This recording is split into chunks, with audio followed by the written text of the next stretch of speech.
Who's advocating on behalf of the songwriters and the music creators? Who is doing that? As far as I can tell, only the songwriters.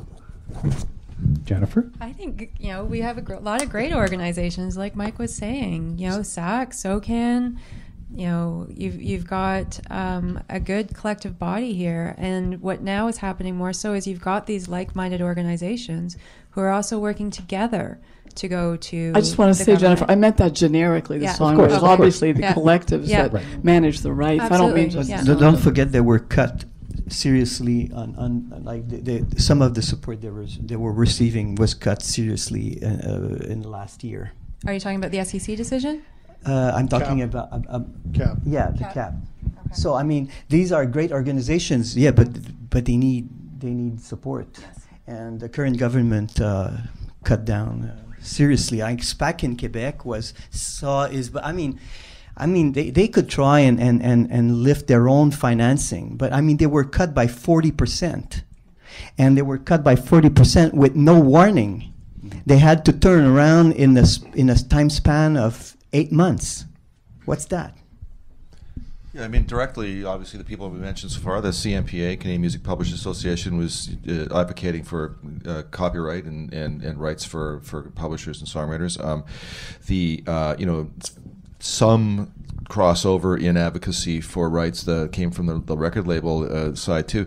The problem is that the public's advocating for our enemies, as I said earlier, and not enough artists are advocating. Not enough artists have courage. Not enough artists have been handed the message that needs to get over with the public. So because again, there was at the end of the day, we need better rights and we need better legislation, and that's been thwarted largely by the public opinion. In the U.S., they had the SOPA and the PIPA laws late last year that were supposed to be passed, and they were single-handedly blocked by the public opinion that had been rallied by the internet industry. And again, make no mistake when Google or Wikipedia or anybody says that your right to free speech is being threatened, make no mistake that what's really at risk is their right to make their money from your stuff. And that is a deliberate conflation, too. Absolutely. Can I paraphrase? Jennifer, go right ahead. David Lowery had a great quote last year with all this stuff going on, and I will have to paraphrase it, but he was basically talking about how this is pretty much the first generation that is unsticking it to the man and sticking it to the freak musician. Hopefully we can turn public opinion around and get the kids realizing that a $50 billion company is the man. Boy, there's a lyric there, isn't there? Wow. Eddie? Yeah, I'm going to play devil's advocate here on a couple of these assumptions. Number one, and I'm a good Canadian. I'm definitely left of center, so don't take this as being center left probably. I think government isn't the solution. I think that's been a complete waste of time. The notion that any industry can go to government. I mean, I suppose if you have the farm subsidies that you've had in since the Dust Bowl days, and probably in Canada and the States, I guess maybe there's an industry that is being helped by government. But I think those days of getting the government to save your industry are long gone. I think that's been almost a total waste of time.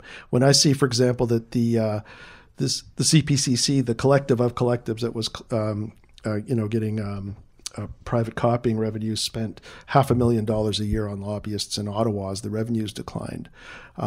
When, again, and this is still the elephant in the room, and, Jane and Michael both touched on this, file sharing is still massive. You've got this guy, Kim.com, who just, in defiance of SOPA and PIPA and all of the legal, all of the law enforcement agencies and copyright agencies. I mean, government did go after this guy. I mean, here's a case. This proves the point. Government went after this guy big time. They arrested him. They were going to throw him in jail.